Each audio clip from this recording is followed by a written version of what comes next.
Hello everyone, एक बार फिर से आप सभी का स्वागत है दोस्तों। इस पर्टिकुलर वीडियो में हम जनरल स्टडीज से रिलेटेड कुछ क्वेश्चन डिस्कस करेंगे।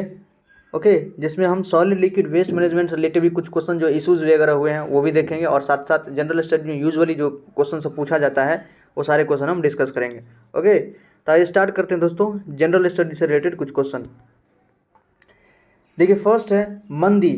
ये रिसेशन दोस्तों या मंदी बहुत ज़्यादा चर्चा में है। वर्ल्ड बैंक ने बोला है कि 2023 तक मंदी आ सकता है पूरे दुनिया में। ओके, बहुत जगह तो इसका असर देखने भी लगा है और अपने यहाँ भी देखा है, तो 2023 तक देखने को मिल सकता है। वर्ल्ड बैंक ने बोला है, इसलिए टर्मिनोलॉजी इन दोनों चर्चा में है।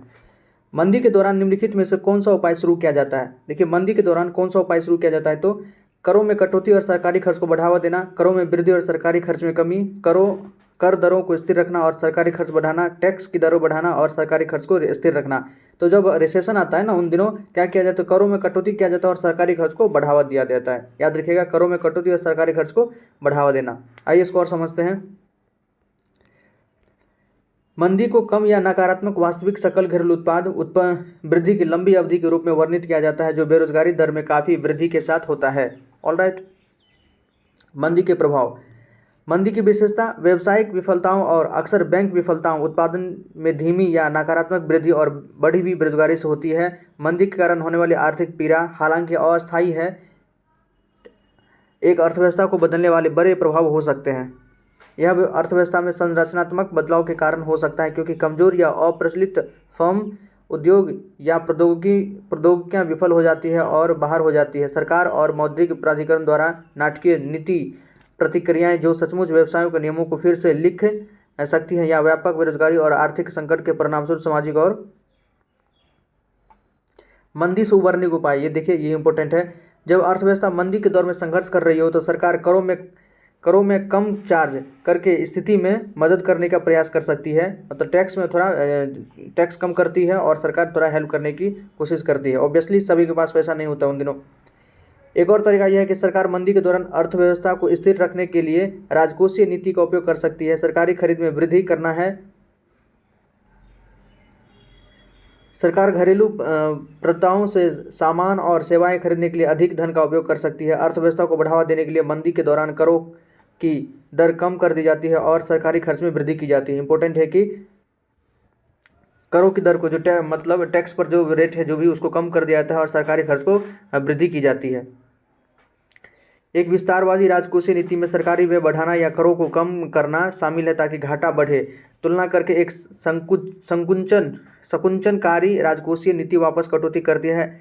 इस प्रकार व्यय पर या करों में वृद्धि ताकि सरकार के पास वित्तीय अधिशेष हो। एक विस्तारवादी नीति का उपयोग अल्पावधि में अर्थव्यवस्था में सुधार कर सकता है, लेकिन अंततः यह अर्थव्यवस्था को नुकसान पहुंचा सकता है, क्योंकि सरकार का कर्ज बहुत बड़ा हो जाता है। ऑलराइट, तो ध्यान रखिएगा, इंपॉर्टेंट पूछा जा सकता है। नेक्स्ट क्वेश्चन है, आर्थिक सर्वेक्षण 21-22 के अनुसार भारत की आर्थिक वृद्धि 2022-23 में डैश की सीमा में रहने की उम्मीद है। जो आर्थिक इकोनॉमिक सर्वे हुआ था 21-22 के अनुसार भारत का जो आर्थिक वृद्धि है, इकोनॉमिक ग्रोथ है 2022-23 में कितना रहने का अनुमान है दोस्तों? तो 8 से 8.5%। याद रखिएगा, 8 से 8.5% रहने की उम्मीद है। देखिए, अगले वर्ष 2022-23 फाइनेंशियल ईयर 22-23 के लिए सकल घरेलू उत्पाद की वृद्धि 8 से 8.5% की सीमा में अनुमानित है। आर्थिक सर्वेक्षण यह एक वार्षिक रिपोर्ट है जो अर्थव्यवस्था के विभिन्न क्षेत्रों की स्थिति को रेखांकित करती है और उन सुधारों को सुझाव देती है जिन्हें विकास में तेजी लाने के लिए किया जाना चाहिए। आर्थिक मामले का विभाग वित्त मंत्रालय हर वर्ष केंद्रीय बजट से ठीक पहले संसद में सर्वेक्षण प्रस्तुत करती है। मतलब जब बजट पेश होना होता है ना, उससे एक दिन पहले आपका इकोनॉमिक सर्वे पेश किया जाता है। यह मुख्य आर्थिक सलाहकार चीफ इकोनॉमिस्ट एडवाइज़र द्वारा तैयार किया जाता है। हालांकि इस बार रिपोर्ट का मसौदा प्रमुख आर्थिक सलाहकार द्वारा तैयार किया गया था। आर्थिक सर्वेक्षण पहली बार 1950-51 में जारी किया गया था। 1964 के बाद इस सर्वेक्षण को बजट से अलग कर दिया गया। देखिए, 1964 से मतलब सर्वेक्षण को जो है बजट से अलग कर दिया। पहले बजट और जो आर्थिक सर्वेक्षण एक ही साथ ही आता था, लेकिन 1964 के बाद इसको अलग कर दिया गया। अब जो बजट आता है उससे एक दिन पहले इकोनॉमिक सर्वे आता है। इकोनॉमिक सर्वे का मतलब क्या? पूरे साल लास्ट ईयर जो भी काम हुआ है, क्योंकि पिछले बार को जो बजट आया था उसमें बताया कि ये सब काम होगा, तो वो काम कितना हुआ है, कितना नहीं हुआ है, कितना आगे को और एक्सटेंड करना है, ये सब आर्थिक सर्वेक्षण में बताया जाता है। और फिर नेक्स्ट ईयर के लिए बजट पेश किया जाता है। वी अनंत नागेश्वरन वर्तमान मुख्य आर्थिक सलाहकार है। अगर अभी का पूछ दे तो चीफ इकोनॉमिस्ट एडवाइजर कौन है? तो आपका वी अनंत नागेश्वरन है। ये भी इंपॉर्टेंट पॉइंट है, पूछा जा सकता है। नेक्स्ट क्वेश्चन, निम्नलिखित में से कौन सा एक भारतीय गैर लाभकारी संगठन है? देखिए, नॉन प्रॉफिट ऑर्गेनाइजेशन है जो स्वच्छता और जल के सभी इंपॉर्टेंट है, जो सैनिटेशन और वाटर के सभी के लिए सुलभ बनाने के लिए और अस्थायी समाधान पर काम कर रहा है। इसमें से कौन एक नॉन प्रॉफिटेबल ऑर्गेनाइजेशन है जो सैनिटेशन और वाटर को सभी के लिए सुलभ, ताकि सभी के लिए वाटर और सैनिटेशन प्रोवाइड हो, इसके लिए समाधान पर काम कर रहा है? गुंज है, प्रथम है, सुलभ इंटरनेशनल या हेल्पेज इंडिया। तो दोस्तों, सुलभ इंटरनेशनल आपने इनके बारे में सुना भी होगा, इनको देखा भी होगा। यदि आप कहीं बड़े सिटी में गए होंगे तो रेलवे स्टेशन पर यूजुअली आपको सुलभ इंटरनेशनल का टॉयलेट वगैरह देखने को मिल सकता है। तो सुलभ इंटरनेशनल एक नॉन प्रॉफिटेबल ऑर्गेनाइजेशन है जो सैनिटेशन और वाटर सभी के लिए अवेलेबल हो, इस पर काम करती है। सुलभ इंटरनेशनल एक भारतीय और गैर लाभकारी संगठन है जो स्वच्छता और जल सभी के लिए हो सुलभ बनाने के लिए अस्थायी समाधान पर काम कर रही है। संस्कृति मंत्रालय, जल शक्ति मंत्रालय, आवास और शहरी कार्य मंत्रालय सुलभ इंटरनेशनल के सहयोग से 5 मार्च 2022 को नई दिल्ली में एक कार्यक्रम स्वच्छाग्रह आयोजित कर रहा है। ओके, देखिए इसमें कौन कौन इंक्लूड है? तो संस्कृति मंत्रालय, आपका जल शक्ति मंत्रालय और MoHUA ministry of housing urban affair, जो इन सब मिलके सुलभ इंटरनेशनल के साथ स्वच्छाग्रह एक कार्यक्रम आयोजित कर रहा है। कार्यक्रम 2 सत्रों में आयोजित किया जाएगा। इसमें ध्रुव द संस्कृत बैंड का प्रदर्शन भी होगा, जो भारत की सबसे पुरानी वैदिक ज्ञान और स्रोत गान का परंपरा पर आधारित दुनिया का एकमात्र संगीत बैंड है। नेक्स्ट है, सुलभ इंटरनेशनल गैर सरकारी संगठनों ने अस्थायी आबादी या बस स्टैंड, बाजार और पार्क जैसे स्थानों में भुगतान और उपयोग शौचालय का निर्माण रख रखाव किया है। आपने देखा भी होगा पे एंड यूज टॉयलेट, अक्सर आपको पार्क वगैरह में, रेलवे स्टेशन पे, इन सब जगहों पर, या कभी कोई बड़े बड़े मार्केट में भी साइड में आपको देखने को मिल जाएगा। पे एंड यूज टॉयलेट जो होता है सुलभ इंटरनेशनल का मिल जाएगा आपको। बिहार के दरभंगा में सुलभ इंटरनेशनल ने सबसे सस्ती पेयजल परियोजना सुलभ जल को शुरू किया। देखिए, ये भी इंपॉर्टेंट है कि दरभंगा में सुलभ इंटरनेशनल ने सबसे सस्ती पेयजल परियोजना सुलभ जल को शुरू किया है। नेक्स्ट क्वेश्चन इंपॉर्टेंट है, अंतर्राष्ट्रीय ई कचरा दिवस। देखिए दोस्तों, आपका e waste day, international e waste day निम्नलिखित में से किस दिन मनाया जाता है? तो ये आपका 14 अक्टूबर, कब? 14 अक्टूबर को जो बीता है उसी दिन 14 अक्टूबर को अंतर्राष्ट्रीय ई कचरा दिवस मनाया जाता है। क्वेश्चन पूछा जा सकता है। अंतर्राष्ट्रीय कचरा दिवस 2018 से हर साल 14 अक्टूबर को अंतर्राष्ट्रीय कचरा दिवस मनाया जा रहा है। 2018 से प्रत्येक साल ई कचरा दुनिया भर में उत्पन्न होता है ऑब्वियसली। पिछले साल के ग्लोबल ई कचरा मॉनिटर ने बताया कि 2019 में 53.6 MT मेट्रिक टन अवशिष्ट इलेक्ट्रॉनिक उपकरण उत्पन्न हुए थे। लगभग ई वेस्ट उत्पन्न हुआ था 53.6 मेट्रिक टन। यह 2014 से 5 वर्षों में 21% छलांग का प्रतिनिधित्व करता है। ई कचरा उत्पादन सालाना 2 मेट्रिक टन बढ़ रहा था। देखिए, प्रत्येक साल जो है 2 मेट्रिक टन मतलब ई वेस्ट प्रोड्यूस होता है। वृद्धि को इलेक्ट्रॉनिक्स की उच्च खपत दर, छोटे उत्पाद जीवन चक्र और समिति मरम्मत विकल्पों के लिए जिम्मेदार ठहराया गया है। ई वेस्ट का क्या क्या प्रभाव पड़ सकता है? तो बहुत क्या कह सकते हैं, हार्मफुल इफेक्ट पड़ सकता है इसका। विषाक्तता, ई कचरे में lead, mercury, cadmium, chromium, polybrominated biphenyl और पॉलीब्रोमिनेटेड डिफिनाइल जैसे जहरीले तत्व होते हैं। हम इनके बारे में डिस्कस किए दोस्तों। सबका जब ई वेस्ट हम पढ़ रहे थे तो उसका क्या क्या प्रभाव पड़ सकता है हमने पढ़ा था। लेड के कारण क्या हो सकता है, मरकरी के कारण क्या हो सकता है, कैडमियम, क्रोमियम, सबके बारे में पढ़ा है। बहुत ही इसका मतलब वाइटल हमारे शरीर पर हार्मफुल इफेक्ट पड़ता है। नेक्स्ट क्वेश्चन है, FPO stand for hygienic conditions required for. FPO जो है किसके लिए हाइजीनिक कंडीशंस के बारे में बात करता है? ये फ्रूट्स के बारे में दोस्तों। Okay, fruits, FPO stand for hygienic condition required for fruits. देखिए, FPO fruit producer order, fruit product order stand for hygienic condition required for fruit, मतलब फ्रूट के लिए जो भी हाइजीनिक कंडीशन रिक्वायर्ड होगा उसकी बात कौन करता है? तो fruit product order. According to the food safety and standard act of 2006, the FPO mark is a certification mark required all processed fruit product. जितना भी मतलब प्रोसेस्ड फूड प्रोडक्ट होता है, जो भी फ्रूट से प्रोसेस करके बनाया जाता है, उस सब पर जो आपका एक सर्टिफिकेशन मार्क की आवश्यकता है वो कौन प्रोवाइड करेगा? तो आपका FPO। Such as packaged fruit jams, packaged fruit jams हो सकता है, फ्रूट बेवरेज हो सकता है, पिकल्स हो सकता है, स्क्वैचेस हो सकता है, फ्रूट एक्सट्रैक्ट आप हो सकता है कि कई सारा जो फ्रूट्स का रस वगैरह जो यूज होता है दोस्तों, जैसे बना आपको अनार का रस देखेंगे पैकेज्ड मिल जाता है। तो इस सब पे कौन निगरानी रखता है? उसका हाइजीन कंडीशन है नहीं, कौन है या नहीं, इस पर FPO इस पर निगरानी रखती है। The FPO mark ensure that the product was manufactured in A sanitary food safe environment ensuring that it is fit for human consumption. ये एफपीओ आपको इंश्योर करती है कि जो भी आपका प्रोडक्ट फ्रूट्स रिलेटेड प्रोडक्ट है वो एक सैनिटरी फूड सेफ इन्वायरमेंट में इसका प्रिपरेशन हुआ है और ह्यूमन कंजम्पशन के लिए सेफ है। इसके बाद ये एक प्रकार से सर्टिफिकेट देती है, जैसे हम इंडियन स्टैंडर्ड की बात करते हैं जो अलग अलग चीज़ों के लिए सर्टिफिकेट देती है। In fact an FPO licence is required to start a fruit processing industry in India. आपको फ्रूट प्रोसेसिंग इंडस्ट्री अगर स्टार्ट भी करना है इंडिया में तो आपको एफपीओ से सर्टिफिकेशन लेना पड़ेगा, इसे परमिशन लेना पड़ेगा। The main aim to the FPO mark is to establish quality standard for the production of fruit product while maintaining sanitary and hygiene conditions. इसका मेन एम यही है कि जो भी हमारा फ्रूट से रिलेटेड प्रोडक्ट जो भी बनेगा उसका जो क्वालिटी स्टैंडर्ड को ये डिसाइड करता है कि उसका क्या क्वालिटी होना चाहिए, स्टैंडर्ड वगैरह को ये डिसाइड करते हैं एफपीओ। नेक्स्ट क्वेश्चन है तिलैया बांध निम्नलिखित में से किस राज्य में स्थित है? तिलैया बांध दोस्तों ये झारखंड में स्थित है आपका तिलैया बांध।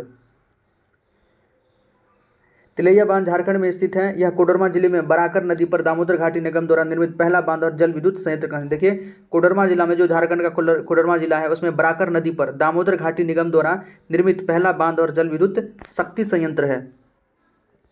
यह बांध 1200 फीट लंबा और 99 फुट ऊंचा है जो 36 वर्ग किलोमीटर के क्षेत्र में एक सुंदर जलाशय के साथ एक आदर्श परिवेश में स्थित है। बांध को नियंत्रित करने के लिए मुख्य उद्देश्य के साथ बनाया गया था। हाइड्रो इलेक्ट्रिक स्टेशन 4 मेगावाट का उत्पादन करता है, मतलब यहाँ से आप हाइड्रो इलेक्ट्रिक भी हम प्रोड्यूस करते हैं 4 मेगावाट का। तिलैया बांध दामोदर नगर घाटी निगम के पहले चरण में शामिल 4 बहुउद्देशीय बांधों में से पहला था और यह 21 फरवरी 1953 को खोला गया था, मतलब बहुत पुराना है। जब दामोदर नदी घाटी को बनाया जा रहा था उसी समय का ये है। झारखंड राज्य के प्रमुख बांध देखिए मैथो बांध धनबाद में है, खंडोली बांध गिरिडीह में है, चोरबा बांध हजारीबाग में है और तेनूघाट बांध बोकारो में है। नेक्स्ट क्वेश्चन है बिहार सरकार की 7 निश्चय योजना 7 निश्चय योजना दोस्तों जो इस बार जो सरकार ये बजट लाई थी उसमें इसके बारे में बात की थी कि 7 निश्चय योजना 2 की उप योजना मुख्यमंत्री ग्रामीण सोलर लाइट का क्रियान्वयन किस दिन से शुरू किया गया? सोलर लाइट जो है ग्रामीण सोलर लाइट स्ट्रीट लाइट का क्रियान्वयन किस दिन से शुरू किया गया था? देखिए अप्रैल 2022 से। कब से दोस्तों? अप्रैल 2022 से, क्योंकि मार्च में तो बजट आता ही है। सरकार का जो फाइनेंशियल स्टार्ट होता है तो अप्रैल से स्टार्ट होता है, इसलिए अप्रैल 2022 से इसको स्टार्ट किया गया है।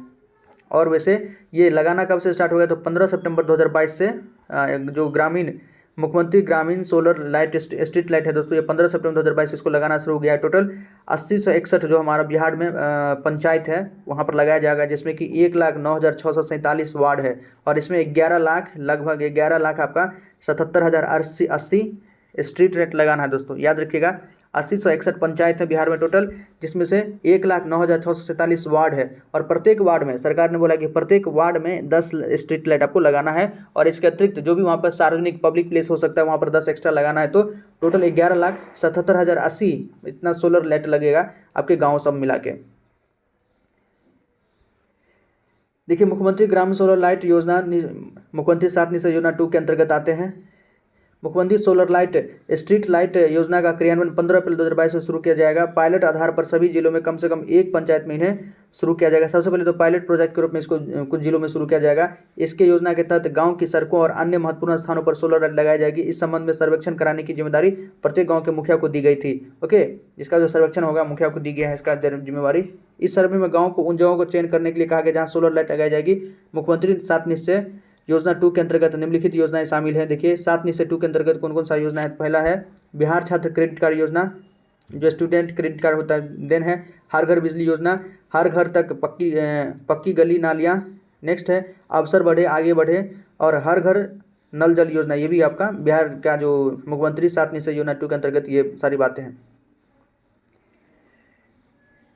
उसमें और है देखिए 7 है ना टोटल। आरक्षित रोजगार महिला का अधिकार योजना, मतलब महिलाओं को सशक्त करना है और शौचालय निर्माण घर का सम्मान करना है। 7 में मुख्यमंत्री 7 निश्चय योजना 2 के अंतर्गत निम्नलिखित योजनाएं शामिल हैं। युवा शक्ति, बिहार की प्रगति, सशक्त महिला, सक्षम महिला, हर खेत तक सिंचाई का पानी, ये भी सरकार इस पे प्रतिबद्ध है। स्वच्छ गांव, समृद्ध गांव, स्वच्छ शहर, विकसित शहर, सुलभ संपर्कता और सबके लिए अतिरिक्त स्वास्थ्य सुविधा हो। ये सारा चीज़ आपका 7 निश्चय योजना 2 के अंतर्गत है। नेक्स्ट क्वेश्चन दोस्तों इंपॉर्टेंट है। वर्ल्ड इकोनॉमिक आउटलुक का प्रकाशन निम्नलिखित में से किस संस्थान द्वारा किया जाता है? वर्ल्ड इकोनॉमिक आउटलुक कौन जारी करता है? तो इंटरनेशनल मॉनेटरी फंड करता है इसको। अंतर्राष्ट्रीय मुद्रा कोष, ये कौन जारी करता है दोस्तों? अंतर्राष्ट्रीय मुद्रा कोष वर्ल्ड इकोनॉमिक आउटलुक जारी करता है। World economic outlook report, IMF कर्मचारियों द्वारा एक सर्वेक्षण आमतौर पर साल में 2 बार प्रकाशित किया जाता है। देखिए साल में 2 बार प्रकाशित किया जाता है। यह निकट और मध्यम अवधि के दौरान वैश्विक आर्थिक विकास का विश्लेषण प्रस्तुत करता है। आईएमएफ द्वितीय विश्व युद्ध के बाद युद्ध से तबाह हुए राष्ट्रों को पुनर्निर्माण में मदद करने के लिए आईएमएफ और विश्व बैंक की स्थापना की गई थी। 1949 में दोस्तों या 1945, हमको सही से ध्यान नहीं है, कि ब्रेटन वुड्स सम्मेलन से आईएमएफ की स्थापना की गई थी। और वर्ल्ड बैंक का कहाँ पर, तो वाशिंगटन डीसी में इसका हेडक्वार्टर है। न्यूयॉर्क के ब्रेटन वुड्स में एक बैठक में दोनों संगठनों ने खुद को स्थापित करने का फैसला किया। देखिए न्यूयॉर्क के ब्रेटन वुड्स में एक बैठक में दोनों संगठनों ने खुद को स्थापित करने का फैसला किया।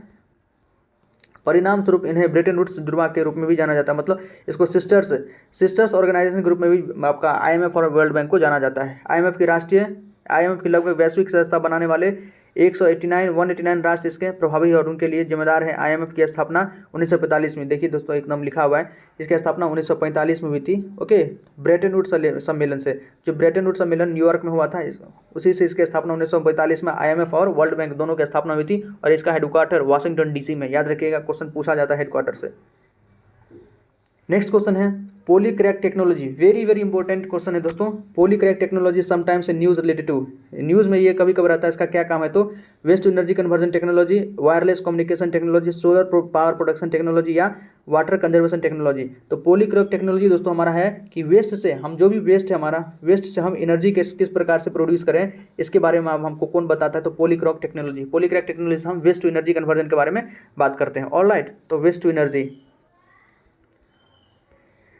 देखिए Indian Railway has commissioned the country's first government waste to energy plant. सबसे पहले कौन लगाया, तो इंडियन रेलवे इसको लगाया है दोस्तों, first waste to energy plant having a capacity of 500 kg waste per day in a Mancheswar carriage repair workshop at Bhubaneswar in East Coast Railway. देखिए जो पूर्वी रेलवे है वहाँ पर भुवनेश्वर में, पूर्वी रेलवे का जो हमारा हेडक्वार्टर है वहाँ के भुवनेश्वर में इसको लगाया है, पॉलीक्रैक टेक्नोलॉजी को इसको एस्टैब्लिश किया है। This waste to energy plant has been constructed in 3 month, 3 महीना में इसको तैयार करना है। This waste to energy plant a patented technology called Polycrack is the first of its kind in Indian railway and fourth in India. Bharat में तो चौथा है, लेकिन इंडियन रेलवे में यह पहला है अपने प्रकार का। It is the world's first patented heterogeneous catalytic process that convert multiple feedstock into hydrocarbon liquid fuels, gas, carbon and water. Polycroc plant can be fed with all types of plastic, petroleum, sludge, unsegregated municipal solid, इन सभी प्रकार के solid मतलब waste से ये एक प्रकार energy generate कर लेता है। नेक्स्ट क्वेश्चन है नमामि गंगे कार्यक्रम को भारत सरकार द्वारा वर्ष अनुमोदित किया गया था। नमामि गंगे कार्यक्रम को भारत सरकार द्वारा कब अनुमोदित किया गया था, बताइए। ये हमारे दोस्तों नमामि गंगे कार्यक्रम को 2014 में भारत सरकार द्वारा इसको लॉन्च किया गया था, 2014 में। देखिए नमामि गंगे कार्यक्रम को जून 2014 में मंजूरी दी गई थी। इसकी शुरुआत 2014 में हुआ था। नमामि गंगे कार्यक्रम एक एकीकृत संरक्षण मिशन है, ओके, जिसे भारत सरकार द्वारा अनुमोदित किया गया है। कुछ एडिशनल इन्फॉर्मेशन देखते हैं। इसे राष्ट्रीय गंगा नदी के प्रदूषण संरक्षण और कायाकल्प के प्रभावी उन्मूलन के दोहरे उद्देश्यों को पूरा करने के लिए 20,000 करोड़ रुपये के बजट प्रव्यय के साथ शुरू किया गया था। गंगा नदी न केवल अपने सांस्कृतिक और आध्यात्मिक महत्व के लिए महत्वपूर्ण है, बल्कि इसलिए भी यह देश के 40% से अधिक आबादी की मेज़बानी करता है। उत्तर प्रदेश, पश्चिम बंगाल और झारखंड सहित 8 राज्य परियोजनाओं के अंतर्गत आते हैं। इसके अंदर देखिए उत्तर प्रदेश है, पश्चिम बंगाल है, झारखंड है, इसके साथ साथ टोटल 8 राज्य इसके परियोजना के अंतर्गत आते हैं। इस कार्यक्रम का मुख्य स्तंभ जैव विविधता, रिवर फ्रंट डेवलपमेंट, जो बायोडाइवर्सिटी और रिवर फ्रंट डेवलपमेंट करना है, सीवेज ट्रीटमेंट प्लांट इंफ्रास्ट्रक्चर, नदी के सतह की सफाई करना है, जन जागरूकता, वनीकरण है, गंगा ग्राम और औद्योगिक अपशिष्ट निगरानी शामिल है। इन सारी चीज़ों को इसमें शामिल किया गया है। ऑलराइट दोस्तों, नेक्स्ट है कौन सा मंत्रालय स्वच्छता और अपशिष्ट प्रबंधन के क्षेत्र में भारतीय स्टार्टअप को प्रोत्साहित करेगा। देखिए सारा क्वेश्चन जो हम लगभग अभी हम डिस्कस कर रहे हैं ये कहीं ना कहीं आपका सॉलिड लिक्विड वेस्ट से रिलेटेड, आपका करंट अफेयर्स के इशू से रिलेटेड है।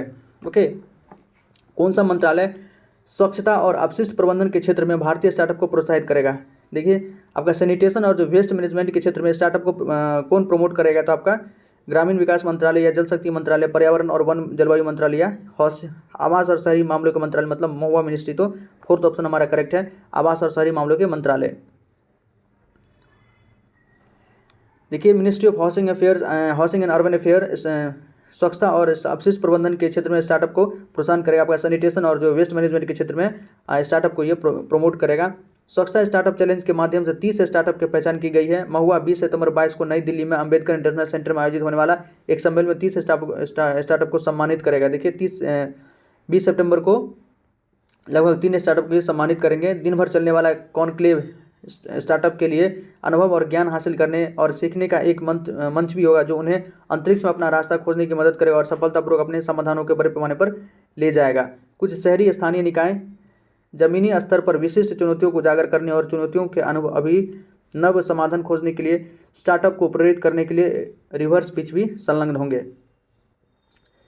नेक्स्ट क्वेश्चन है, Which ministry has announced the battery waste management rules 2022 to ensure environmentally sound management of waste battery? देखिए बैटरी वेस्ट मैनेजमेंट 2022 है, इसको किसने अनाउंस किया है? ऑलराइट, ताकि बैटरी का सही से उसका डिस्पोजल हो सके।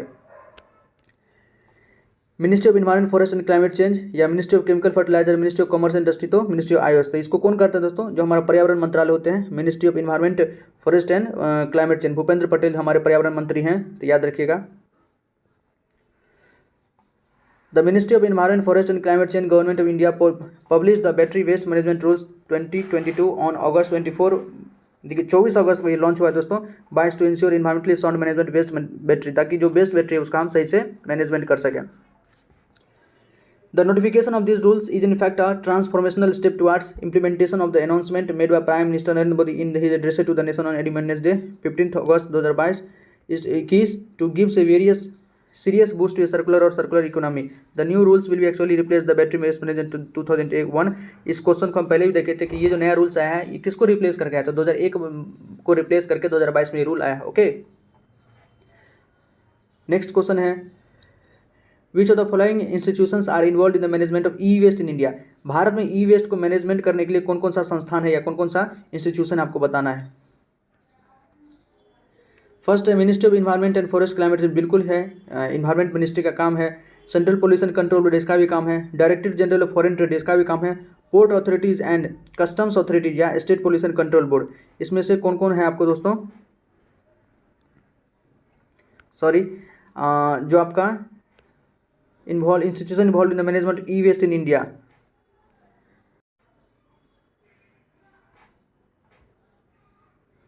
देखिए पर्यावरण मंत्रालय तो है, सेंट्रल सीपीसी भी ई वेस्ट को मतलब मैनेज करती है। Director general of foreign trade ये भी, port authorities and custom authorities का भी काम है, और ऐसे स्टेट पोल्यूशन कंट्रोल बोर्ड सबका काम है दोस्तों कि आपका जो भी हमारा ई वेस्ट है उसको मतलब उसके मैनेजमेंट में इन सब का काम है। तो all of the above. Okay, e waste के मैनेजमेंट इन सारे इंस्टीट्यूशन का काम है उसको मैनेज करने का। Indian enforcement agencies involved in e-waste. The Ministry of Environment and Forest, Government of India is responsible for identification of hazardous waste and provide permissions to export and import under the Environment Protection Act 1986। फिर central pollution control board और सबका भी काम है दोस्तों ये सारे मतलब ई वेस्ट को मैनेज करने का। नेक्स्ट है, भारत में डैश के प्रभाव में अधिकतम भूमि क्षेत्र का क्षरण हुआ है। किसके प्रभाव में? जो अधिकतर हमारा लैंड है, एरिया है, उसका मतलब एक प्रकार से कह सकते हैं क्षरण हुआ है, मतलब इरोजन वगैरह हुआ है और यह बंजर भूमि में बदल गया। ओके, किसके प्रभाव के कारण?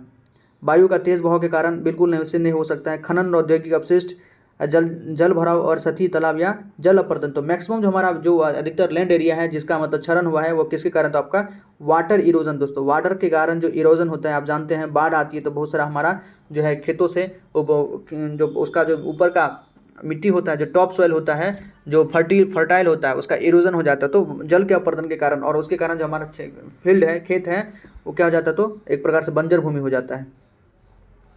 जल अपरदन वह भूमि जिसे बंजर भूमि के रूप में वर्गीकृत किया जा सकता है, जैसे कि बंजर पहाड़ी इलाके, रेगिस्तानी भूमि, गड्ढे आदि सामान्य रूप से उपलब्ध तकनीक के साथ खेती के लिए नहीं लाया जा सकता। ऑब्वियसली बंजर भूमि में हम खेती नहीं कर सकते हैं।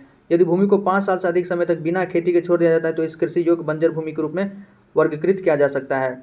पानी के कटाव के कारण, देखिए पानी के कटाव के कारण ऊपरी मिट्टी का नुकसान प्रमुख कारण है। जो हमारा टॉप सॉइल है ये पानी कटाव के कारण इसका नुकसान होता है। अम्लता के कारण भूमि क्षरण, पानी के कटाव के साथ वनस्पति क्षरण और नाला गठन। कुछ इंपोर्टेंट पॉइंट देखिए, एनसीईआरटी में डेटा पुराना 2000 का है और इस प्रकार विश्वसनीय नहीं हो सकता है। रिपोर्ट यहाँ पाई जा सकती है। नेक्स्ट है, किस पार्टी को राष्ट्रीय पार्टी की मान्यता नहीं मिला, मतलब नेशनलिस्ट हमारा जो नेशनल पॉलिटिकल पार्टी इसमें से कौन नहीं है, नेशनल पॉलिटिकल पार्टी दोस्तों इसमें से आपको बताने की कौन नहीं है, भारतीय जनता पार्टी दोनों। देखिए दोस्तों यही तो दुनिया का सबसे बड़ी जो है नेशनल पॉलिटिकल पार्टी है। Rashtravadi Congress party, Indian national Congress, sorry ये नेशनलिस्ट कांग्रेस पार्टी है दोस्तों, एनसीपी, शरद कुमार वाला आप जानते हैं, एनसीपी नेशनलिस्ट कम्युनिस्ट पार्टी ये भी है, नेशनलिस्ट कांग्रेस पार्टी ये भी है, ये भी है, कम्युनिस्ट पार्टी बिल्कुल है, कम्युनिस्ट सीपीआई और सीपीएम दोनों आपका नेशनल पार्टी है। और शिरोमणि अकाली दल ये नहीं है दोस्तों, ये पंजाब का आप कह सकते हैं कि ये एक प्रकार से लोकल पार्टी है, वहाँ पर स्थानीय पार्टी है। शिरोमणि अकाली दल ये नेशनलिस्ट हमारा नेशनल पॉलिटिकल पार्टी नहीं है, तो फोर्थ ऑप्शन हमारा करेक्ट हो गया। देखिए शिरोमणि अकाली दल हमारा क्षेत्रीय पार्टी है। राष्ट्र कुछ पॉलिटिकल पार्टी देखिए nationalist, national political party total 8 है, कौन कौन है देखिए, भारतीय जनता पार्टी है, अखिल भारतीय तृणमूल कांग्रेस है, भारतीय राष्ट्रीय कांग्रेस, इंडियन नेशनल कांग्रेस है, बहुजन समाज पार्टी बीएसपी है दोस्तों, मायावती का बीएसपी है, भारतीय कम्युनिस्ट पार्टी है, कम्युनिस्ट पार्टी मार्क्सवादी है, सीपीआई सीपीएम दोनों है, Rashtravadi Congress party, nationalist communist party NCP Sharad Pawar वाला, और नेशनल पीपुल्स पार्टी ये मेघालय के कॉनरेड संगमा का है। ओके ये लेटेस्ट है, नेशनल पीपुल्स पार्टी आपका लेटेस्ट नेशनल पार्टी है। मेघालय के जो है वहाँ के यहाँ के सीएम कौन है तो कॉनरेड संगमा, पीए संगमा इस पार्टी का मतलब गठन किए थे, एस्टेब्लिशमेंट किए थे पीए संगमा।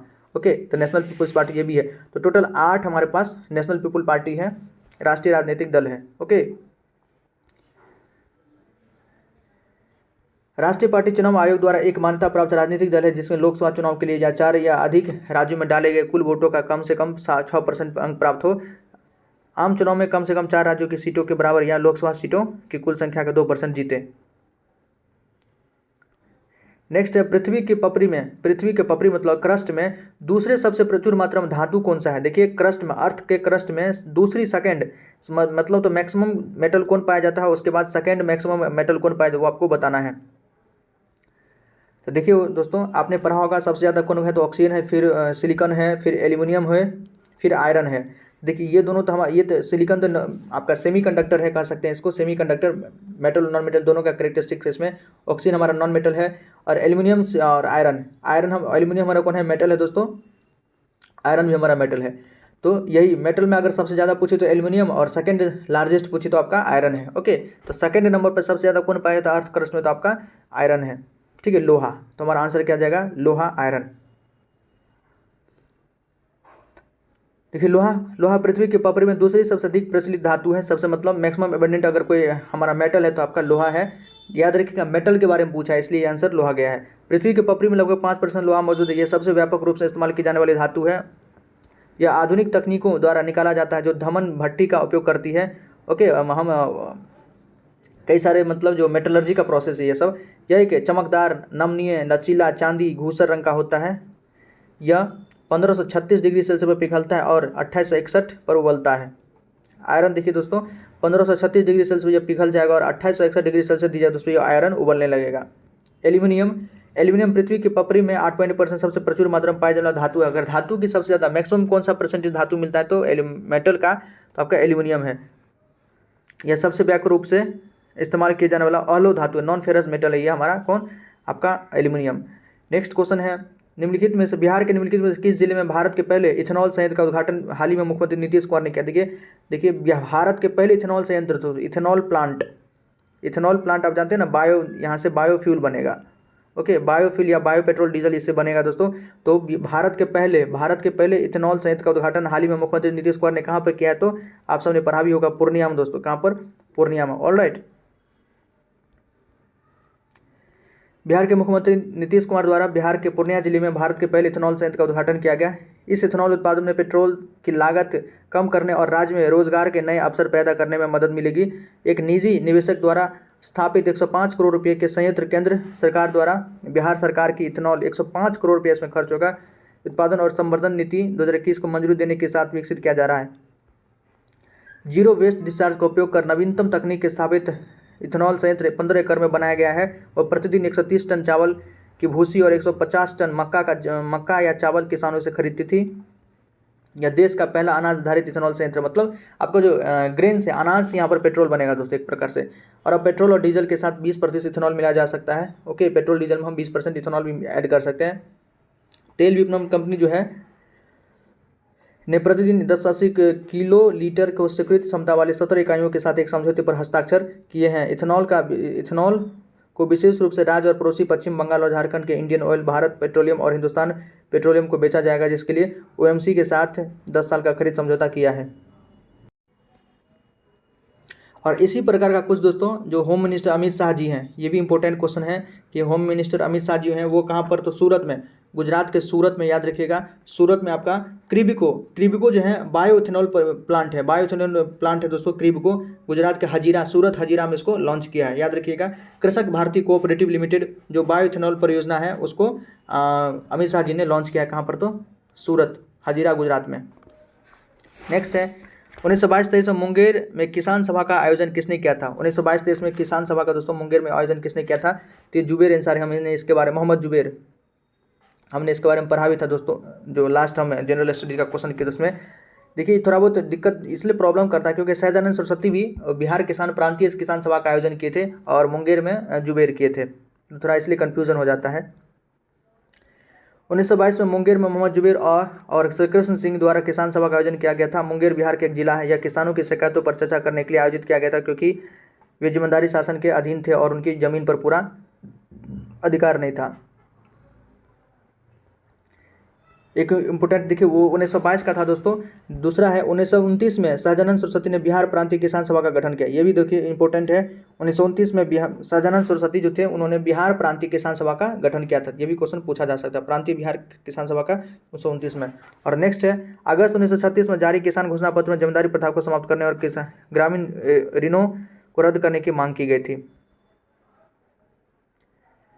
नेक्स्ट है इंपॉर्टेंट क्वेश्चन है बिहार के निम्नलिखित साहित्यकारों में से किसे साहित्य अकादमी के बाल साहित्य पुरस्कार 2022 से सम्मानित किया गया। देखिए किस साहित्यकार को जो साहित्य अकादमी के बाल साहित्य पुरस्कार 2022 उससे सम्मानित किया गया। बिहार के कौन कौन से व्यक्ति हैं, तो जफर कामली और डॉक्टर वीरेंद्र झा दोनों को मिला है दोस्तों आपका साहित्य अकादमी के बाल साहित्य पुरस्कार 2022 से सम्मानित किया गया। तो ऑप्शन ए और बी दोनों करेक्ट है, फोर्थ ऑप्शन करेक्ट है।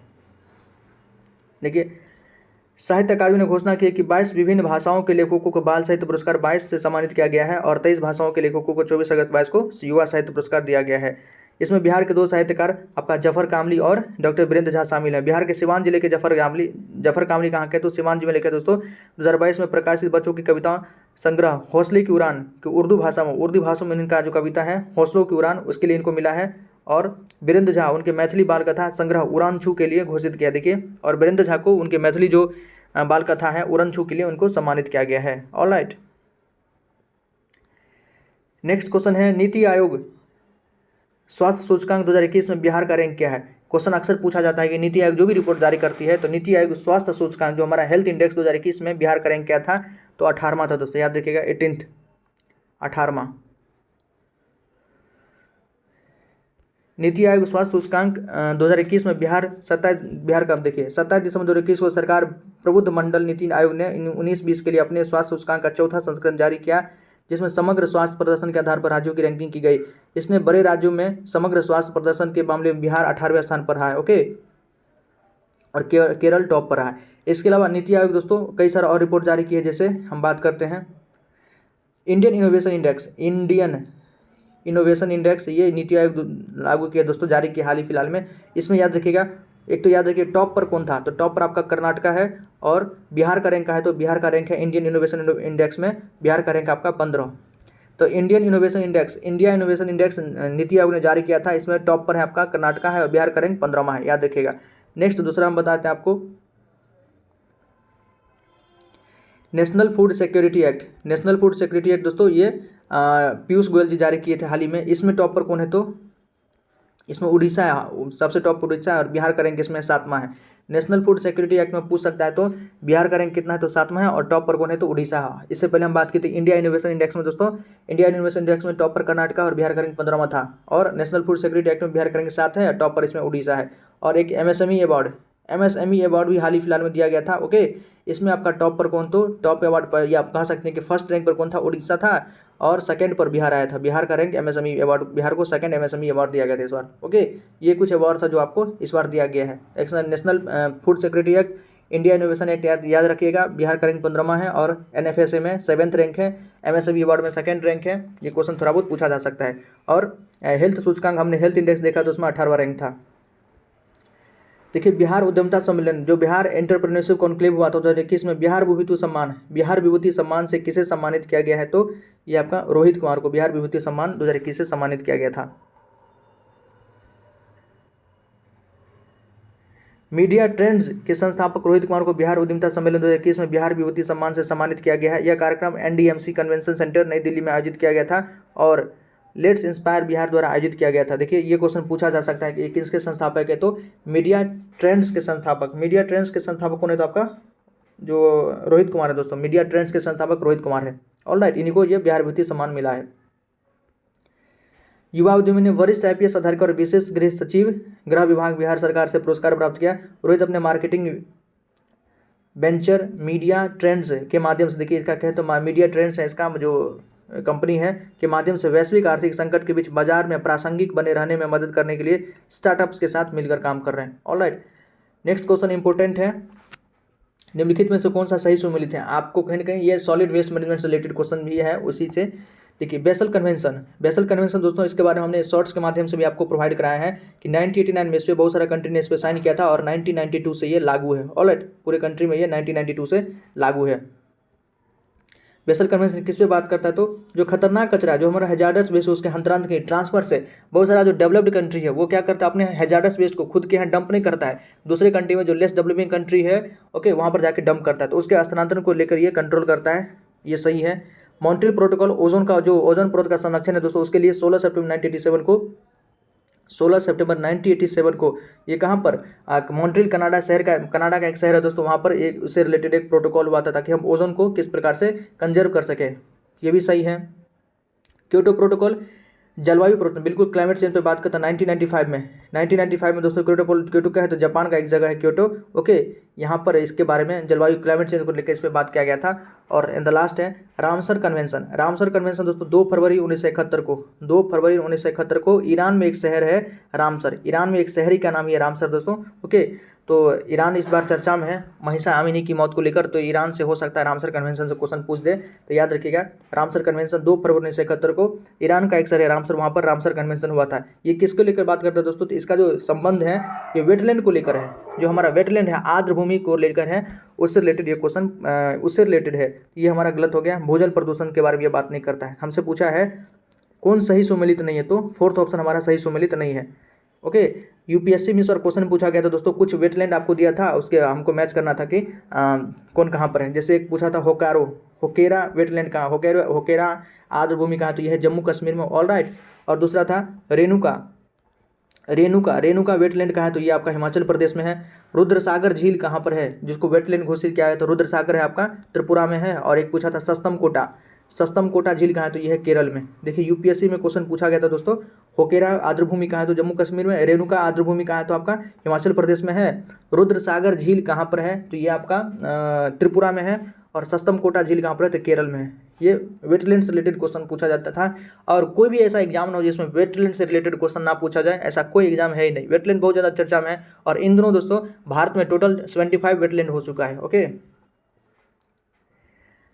नेक्स्ट क्वेश्चन है बेसल कन्वेंशन के बारे में दोस्तों। 1989 के संबंध में निम्नलिखित कथनों पर विचार करें। बेसल कन्वेंशन 1989 में बहुत सारे कंट्रीज पर साइन किया था और मई 1992 से ये लागू हुए दोस्तों पूरे कंट्री में बेसल कन्वेंशन। यह पक्षों के बीच हानिकारक अपशिष्ट के आयात और निर्यात को नियंत्रित करता है। बिल्कुल, जो मतलब बहुत सारा कंट्री है यहाँ पर एक्सपोर्ट और इम्पोर्ट के बारे में बात करता है कि हैजार्डस वेस्ट का मतलब उस पर कंट्रोल के बारे में बात करता है। Transboundary movement of hazardous waste. यह अपशिष्ट प्रबंधन के लिए कानूनी रूप से बाध्यकारी समझौता स्थापित, बिल्कुल नहीं, बाध्यकारी नहीं है दोस्तों, ये मैंडेटरी नहीं है। हमसे पूछा है कौन सा सही है, तो केवल फर्स्ट सही है। ऑलराइट, फर्स्ट सही है केवल।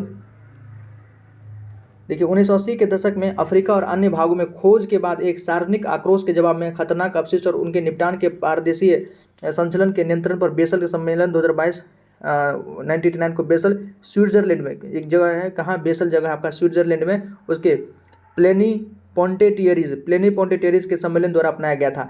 हुआ क्या था कि बहुत सारे जो डेवलप्ड कंट्री है दोस्तों, जैसे यूएस का डेवलप्ड कंट्री है, वो अपना हैजार्डस वेस्ट जो है ना, हैजार्डस वेस्ट खुद के यहाँ डंप नहीं करता है, वो जाके अफ्रीका में डंप कर देता था। इससे रिलेटेड लेकर वहाँ के लोगों ने एक प्रकार से विरोध प्रदर्शन किया। तो 1989 में जाके स्विट्जरलैंड के बेसिल में एक जगह है प्लेनीपोटेंटियरीज, वहाँ पर एक सम्मेलन हुआ था, जिसको हम बेसल कन्वेंशन कहते हैं। ऑलराइट, हालांकि कानूनी रूप से बाध्यकारी नहीं, ये कानूनी रूप से ये मतलब बिल्कुल मैंडेटरी नहीं है। तकनीकी दिशा निर्देश उस आधार के लिए प्रदान करते हैं जिस पर देश के ऐसे मानक पर काम कर सकते हैं जो बेसल सम्मेलन द्वारा आवश्यक है, पर्यावरण से कम नहीं है।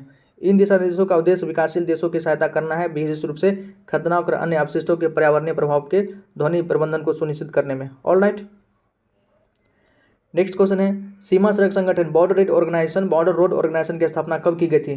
ओके, बीआरओ की स्थापना कब की दोस्तों? तो 1960 को, 7 मई 1960 को बीआरओ की स्थापना हुई थी। ओके, सीमा सड़क संगठन बीआरओ की स्थापना 7 मई 1960 को हुई थी। इसके अध्यक्ष भारतीय प्रधानमंत्री जवाहरलाल नेहरू थे, जो पहले अध्यक्ष थे जवाहरलाल नेहरू थे। बीआरओ के महानिदेशक एक लेफ्टिनेंट जनरल बीआरओ के प्रभावी होते हैं। भारत के सीमावर्ती क्षेत्रों की सेवा करने वाली सड़कों का रखरखाव सड़क सीमा संगठन द्वारा किया जाता है। जो हमारा जो जैसे बॉर्डर वाला इलाका है, अरुणाचल प्रदेश हो सकता है, आपका हिमाचल प्रदेश हो सकता है, वहाँ पे जो भी बॉर्डर से रिलेटेड बॉर्डर के आसपास जो सड़क बनाना पड़ता है तो ये बीआरओ बनाती है। जैसे रोहतांग सुरंग दोस्तों, रोहतांग सुरंग किसने बनाया है? जिसका नाम अटल सुरंग कर दिया गया है, 9.02 किलोमीटर से है, पीर पंचाल श्रेणी में, उससे रिलेटेड सब हम जितना बोल रहे हैं सब क्वेश्चन कहीं ना कहीं पूछा गया था दोस्तों। ओके, तो ये भी बीआरओ बनाया था। नेक्स्ट क्वेश्चन है केंद्रीय मंत्री मनसुख मांडविया, ये स्वास्थ्य मंत्री है दोस्तों, ने किस राज्य में food safety security authority of India की राष्ट्रीय खाद्य प्रयोगशाला का उद्घाटन किया है? देखिए, food safety security authority of India के राष्ट्रीय खाद्य प्रयोगशाला का उद्घाटन कहाँ किया? तो उन्होंने बिहार में किया है दोस्तों। ओके,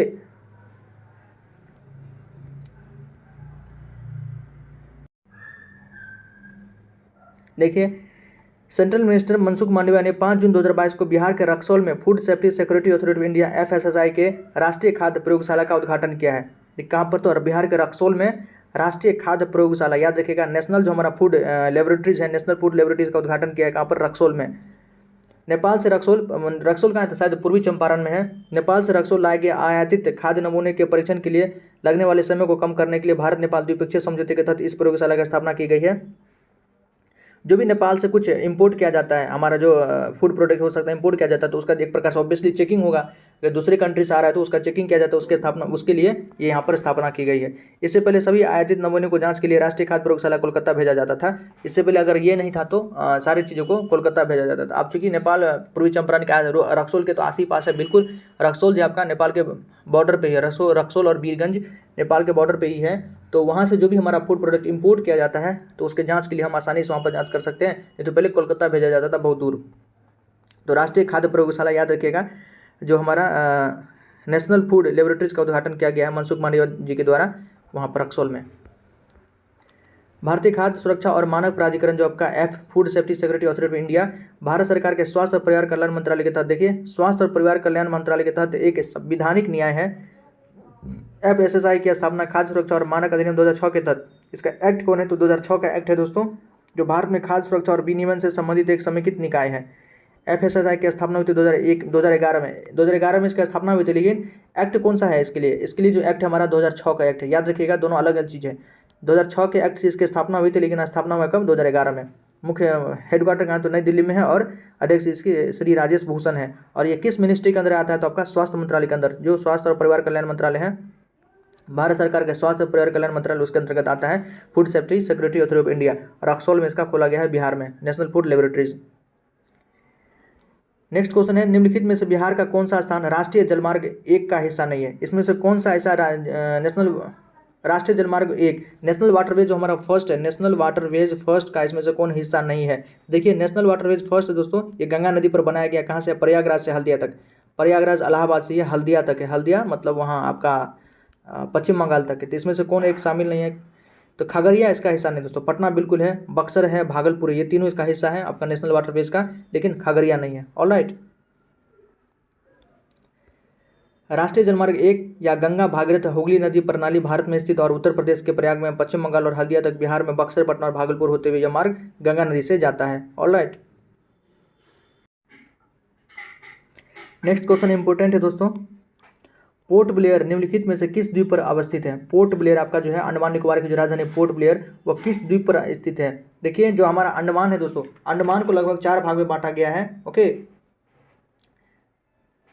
उत्तरी अंडमान, मध्य अंडमान, दक्षिणी अंडमान और लघु अंडमान। जो हमारा अंडमान है, अंडमान जो आइलैंड है दोस्तों, इसको 4 भाग में बांटा गया है, उत्तरी अंडमान, मध्य अंडमान, दक्षिणी अंडमान और लघु अंडमान। ओके, जिसमें हमारा पोर्ट ब्लेयर जो राजधानी है वो किस पे है? तो दक्षिणी अंडमान पे है। पोर्ट ब्लेयर उसका जो राजधानी अंडमान निकोबार का किस पे, तो दक्षिणी अंडमान पे, याद रखिएगा दक्षिणी अंडमान पे। इसी प्रकार से कभी क्वेश्चन आता है कि 10 डिग्री चैनल जो अंडमान को निकोबार से अलग करती है, 10 डिग्री चैनल वो मेनली किसको अलग करती है, तो वो लघु अंडमान जो हमारा अभी जो हमें पढ़े दोस्तों 4 अंडमान था आपका, उत्तरी अंडमान, लघु अंडमान, मध्य अंडमान और दक्षिणी अंडमान।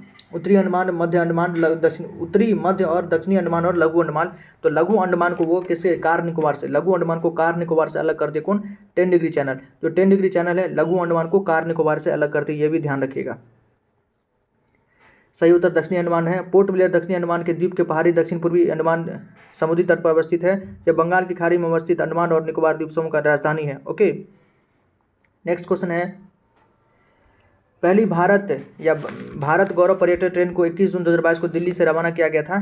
किसके किस में बीच में चला है दोस्तों पहली भारत गौरव टूरिस्ट ट्रेन, तो ये आपका भारत और नेपाल के बीच में। ओके, फोर्थ हमारा करेक्ट आंसर है। भारत और नेपाल में रामायण सर्किट से जुड़े स्थानों को जोड़ने वाली भारत गौरव पर्यटक ट्रेन 21 जून 22 को नई दिल्ली के सफदरगंज रेलवे स्टेशन से रवाना किया गया। नई दिल्ली के सफदरगंज रेलवे स्टेशन को रवाना किया गया। केंद्रीय रेलवे मंत्री अश्विनी वैष्णव और पर्यटन और संस्कृति मंत्री जी किशन रेड्डी ने ट्रेन को रवाना किया। यह भारत नेपाल अंतर्राष्ट्रीय सीमा को पार करने वाली पहली पर्यटक ट्रेन है। ऑल राइट, इसको ध्यान रखिएगा। नेक्स्ट है, हैदराबाद के ग्रीन रोबोटिक्स ने भारत का पहला स्वदेशी ड्रोन रक्षा गुंबद, देखिए हैदराबाद का कौन, ग्रीन रोबोटिक्स, भारत का पहला स्वदेशी ड्रोन रक्षा गुंबद बनाया है, जिसे डैश के रूप में जाना जाता है। उसको और क्या कहा जाता है, तो हमारा इसको हम कहते हैं दोस्तों गरुड़ चक्षु, क्या सॉरी इसको कहते हैं हम इंद्रजाली, क्या कहते हैं, इंद्रजाली। जो हमारा रक्षा गुंबद है, स्वदेशी ड्रोन रक्षा गुंबद, जिसको हैदराबाद की कंपनी है ग्रीन रोबोटिक्स ने बनाया, इसको क्या कहते हैं, तो इंद्रजाली। देखिए हैदराबाद के ग्रीन रोबोटिक्स ने भारत का पहला स्वदेशी ड्रोन रक्षा गुंबद बनाया है, जिसे इंद्रजाल के नाम से जाना जाता है। वेबसाइट के अनुसार इंद्रजाल ड्रोन रक्षा गुंबद स्वतंत्र रूप से हवाई खतरों से 1000 से 2000 किलोमीटर के क्षेत्र की रक्षा करने में सक्षम है। यह मानव रहित वाहनों मतलब अनमैन्ड एविएशन व्हीकल जो है उस पर हमारा काम करता है, और लो रडार क्रॉस सेक्शन से युक्त लक्ष्यों जैसे इकाई खतरों को पता लगाने और उनका जवाब देकर उस क्षेत्र की सुरक्षा करता है। ऑलराइट, वेबसाइट के अनुसार जम्मू एयर बेस पर MI-17 हैंगर के पास विस्फोटक डंप करने के लिए भारत में पहली बार unmanned aerial vehicle smart swarm और अन्य अत्याधुनिक तकनीकों का इस्तेमाल किया गया था। इंद्रजाल का डिजाइन का अवधारणा, जिसे युद्ध में तीसरी क्रांति माना जाता है, सशस्त्र बलों का स्वायत्ता देने पर आधारित है। 9-10 आधुनिक तकनीकी के सहक्रियात्मक मिश्रण के शीर्ष पर आर्टिफिशियल इंटेलिजेंस, साइबर सुरक्षा और रोबोटिक्स है। इंद्रजाल सभी मौजूदा हथियारों और बुनियादी ढांचों का एक हनीकॉम्ब सेल संरचना के साथ जोड़ती है, ताकि निरंतर निगरानी, ट्रैकिंग और कार्रवाई के लिए 24 सप्ताह के 7 दिनों में 9-10 प्रौद्योगिकियों के संयोजन पर सहज निर्माण किया जा सके। नेक्स्ट क्वेश्चन है, निम्नलिखित में से किस वर्ष भारत और नेपाल शांति मैत्री संधि India Nepal treaty of peace पर हस्ताक्षर किए थे। देखिए India Nepal treaty of peace पर किस वर्ष हस्ताक्षर किया गया था दोस्तों, तो 1950 में, याद रखिए 1950 बेस पर इंडिया नेपाल ट्रीटी बेस पर साइन किया गया था। 31 जुलाई 1950 को भारत और नेपाल ने इन संबंधों को मजबूत और विकसित करने और दोनों देशों के बीच शांति बनाए रखने के प्रयास में शांति और दोस्ती की संधि पर हस्ताक्षर किया था। सुगोलिक संधि, अगर याद रखिए कुछ इसके अलावा संधि दोस्तों, तो सुगोलिक संधि कंपनी के लिए पेरिस बोडोसो और नेपाल के ओर से राजगुरु गजराज मिश्रा द्वारा हस्ताक्षरित संधि ब्रिटिश राज के दौरान ने विदेश नीति के बड़े पैमाने पर मानव को निर्धारित करती है। नेक्स्ट है पुरंदर की संधि, मतलब कुछ एडिशनल संधि हम पढ़ रहे हैं जो अक्सर एग्जाम में पूछा जाता है। तो देखिए पुरंदर की संधि 1665 में आता है, जो औरंगजेब का सेनापति था जय सिंह और शिवाजी, छत्रपति शिवाजी के बीच दोस्तों पुरंदर की संधि हुई थी 1665 में। ओके, जय सिंह द्वारा पुरंदर किले को घेरने के बाद शिवाजी को समझौते पर हस्ताक्षर करने के लिए मजबूर होना पड़ा था 1665 में। अलीनगर की संधि इंपोर्टेंट है दोस्तों, 1757 में सिराजुद्दौला और रॉबर्ट क्लाइव, जब मतलब प्लासी का युद्ध होता है तो सिराजुद्दौला और रॉबर्ट क्लाइव के बीच हस्ताक्षर किए गए, जिसमें अंग्रेजों को कोलकाता को किलेबंदी करने की अनुमति मिली और साथ ही ब्रिटिश माल को बिना शुल्क के बंगाल में गुजरने दिया गया। ऑलराइट, ये तो अलीनगर की संधि आपका सिराजुद्दौला के साथ, जो रॉबर्ट क्लाइव का सिराजुद्दौला के साथ हुआ था, यह है मतलब अलीनगर की संधि। नेक्स्ट इलाहाबाद की संधि, ये भी इंपॉर्टेंट है, 1765 में आता है। इसमें रॉबर्ट क्लाइव और मुगल सम्राट शाह आलम द्वितीय के बीच ब्रिटिश दीवानी अधिकारों और बंगाल, बिहार, उड़ीसा के पूर्वी प्रांतों से सम्राट की ओर से कर एकत्र करने के अधिकार की अनुमति के बीच हस्ताक्षरित किया गया था। तो इलाहाबाद की संधि रॉबर्ट क्लाइव और मुगल सम्राट जो शाह आलम द्वितीय थे, इसके बीच में हुआ था। एक और संधि अक्सर एग्जाम में पूछा जाता है दोस्तों, एलासपाल की संधि। एलासपाल की संधि हुआ था फर्स्ट कर्नाटिक वार, जो फर्स्ट कर्नाटिक वार था 1746 से 1748 के बीच, उसमें हुआ था एलासपाल की संधि, याद रखिएगा 1746 से 1748। ये कुछ संधियां जो अक्सर एग्जाम में पूछा जाता है। नेक्स्ट है बिहार की मुख्य नकदी फसल कौन सी है। देखिए बिहार की नकदी फसल, बिहार में चाय बहुत कम होता है, किशनगंज इलाके में थोड़ा बहुत चाय होता है, रबर दोस्त यहाँ नहीं होता है, गन्ना हाँ थोड़ा बहुत होता है। बिहार उत्तर प्रदेश में जो नकदी फसल है वो गन्ना ही है आपका, नारियल नहीं होता। तो थर्ड ऑप्शन हमारा करेक्ट हो गया। All right. Next Bihar Vidhan Parishad का गठन किस वर्ष किया गया। तो भारत सरकार अधिनियम जो 1912 है, तो उससे बिहार विधान परिषद का गठन किया गया था 1912 में।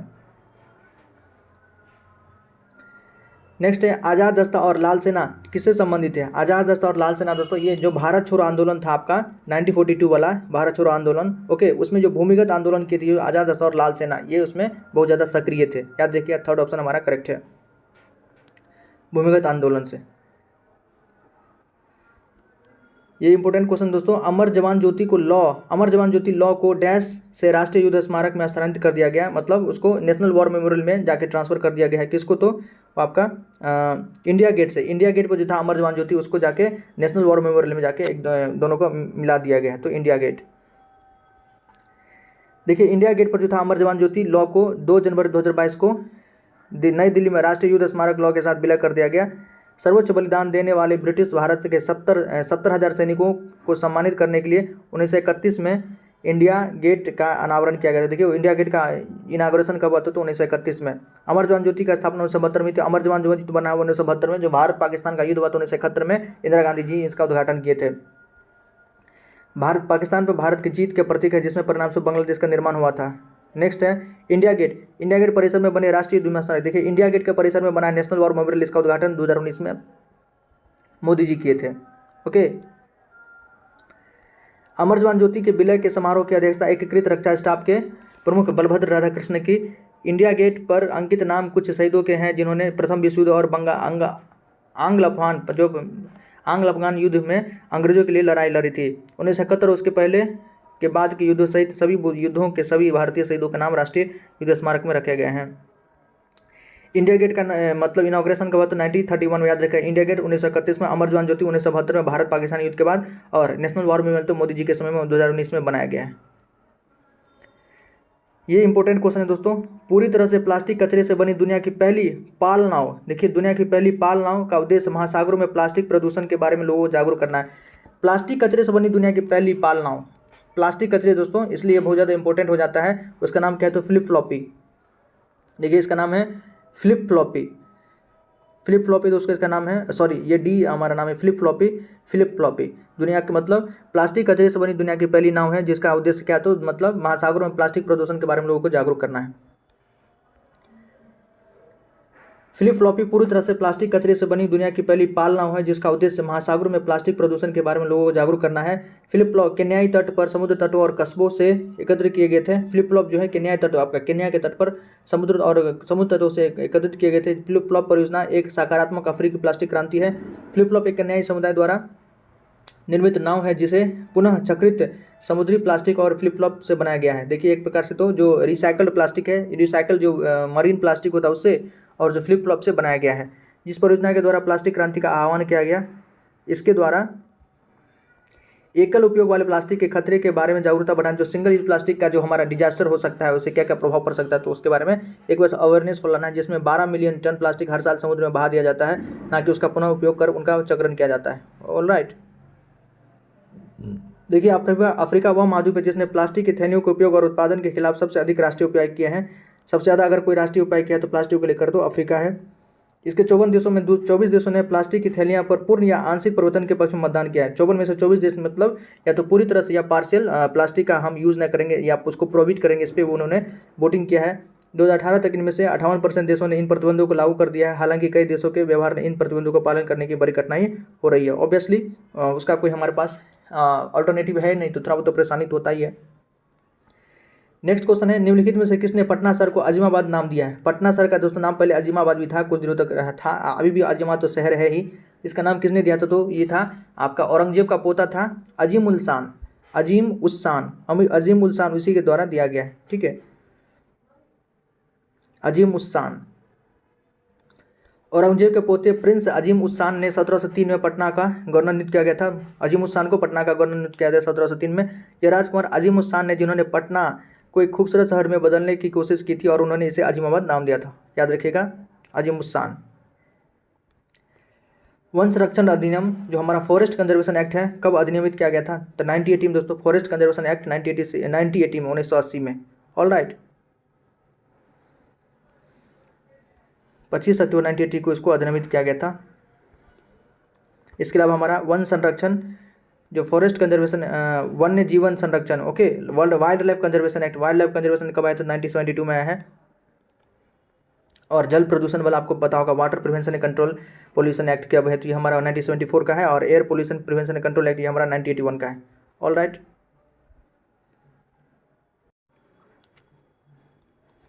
नेक्स्ट क्वेश्चन है, which type of forest cover the largest area of India? मतलब भारत के मैक्सिमम क्षेत्र पर कौन सा फॉरेस्ट मिलता है?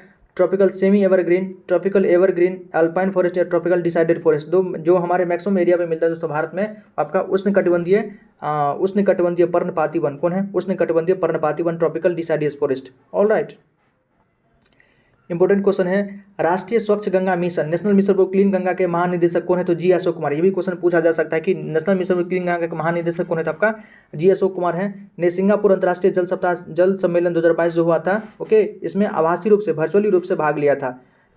उन्होंने किस विषय पर अपने विचार प्रस्तुत किए थे? तो अपना जो थॉट दिया था किस विषय पर? तो भारत में अपशिष्ट जल उत्पादन उपचार और प्रबंधन समिति पर। देखिए, भारत में अपशिष्ट जल उत्पादन और उपचार प्रबंधन समिति पर उन्होंने अपना बात रखी थी। देखिए, महानिदेशक राष्ट्रीय गंगा मिशन जी अशोक कुमार ने अप्रैल 22 में सिंगापुर में अंतर्राष्ट्रीय जल सप्ताह सम्मेलन में आभासी रूप से भाग लिया था। उन्होंने भारत में अपशिष्ट जल उत्पादन, उपचार और प्रबंधन की स्थिति national mission for clean Ganga के तहत पहल के माध्यम से सफलता पर प्रस्तुति दी। उन्होंने नमामि गंगे कार्यक्रम को भी जानकारी दी।